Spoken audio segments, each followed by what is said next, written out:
Hillary Clinton's out defending the NFL players who took a knee while the national anthem was being played, and President Trump correctly called her out. Hey everybody, I'm Chad Hasty, host of the Chad Hasty Show, which airs weekday mornings, 8:30 to 11 a.m. Central Time on News Talk 95.1 FM and 790 a.m. KFYO.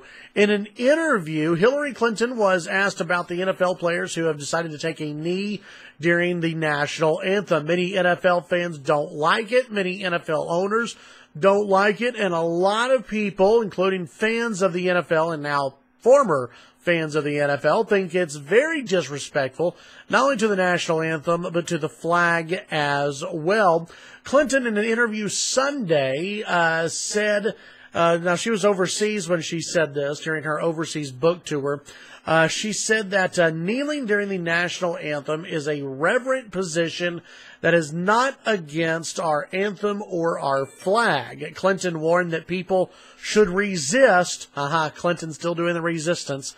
Clinton said people should resist, quote, what are very clear dog whistles to excite the Trump base, citing the NFL White House feud. Quote, that's what black athletes thought about and thought kneeling was all about, she said in response to a question about ways to resist the White House. That's not against our anthem or flag. Actually, kneeling is a reverent position. It was to demonstrate in a peaceful way against racism and injustice in our criminal system.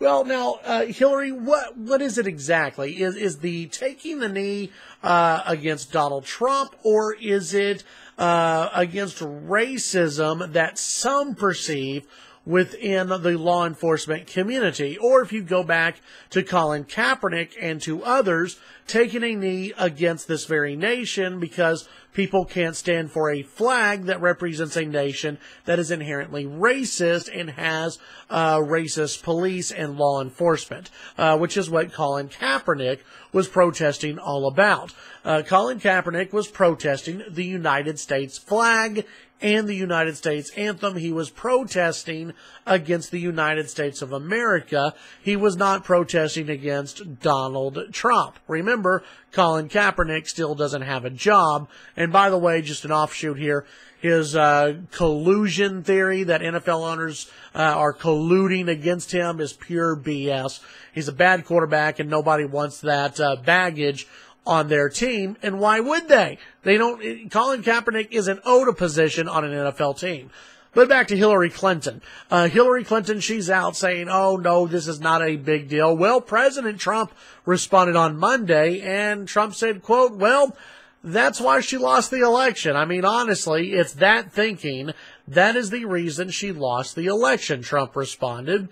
Trump also said, I mean, look, there are a lot of reasons she didn't win, including the fact that she was not good at what she did. But I will tell you, that is something that I had just heard about, and I think her statement in itself is very disrespectful to our country. I don't know if her statement's disrespectful, but it is ignorant, as all she has to do is look around and see that NFL owners are scrambling, and so is the NFL. They want to put an end to these anthem protests. They want this to be over because it's not good for the NFL, not good for business, and really for those athletes who are taking a knee, you're not getting any point across at all. All anyone's talking about is about how you're disrespecting the anthem and disrespecting the flag of the United States. If you really want to get a point across, how about you hold a press conference and talk about what you think are perceived slights in certain communities? Actually, if you go back and look at facts, they may not always align with what some of these protesters during the anthem are actually protesting about. Colin Kaepernick, who started all of this, wore socks that represented cops as pigs. He didn't want to stand and give appreciation for this nation. Colin Kaepernick walked away from a $16 million contract because he wanted to be a starter in the NFL and thought it was owed to him because he started all of these protests that were going on. Hillary Clinton is wrong, and yes, Trump is right once again, that Hillary's way of thinking is what's wrong with these players, and it doesn't align with how the majority of Americans feel about these protests. Hillary Clinton is still not connected to the average everyday American. But I still love seeing Hillary Clinton out in the press because it shows that she's come up with no new ideas, and the Democrats have still come up with no new ideas at all. Tune in to the Chad Hasty Show weekday mornings, 8:30 to 11 a.m. Central Time. News Talk, 95.1 FM, 790 AM, KFYO. Follow me on Twitter, Chad Hasty Radio. Have a great day.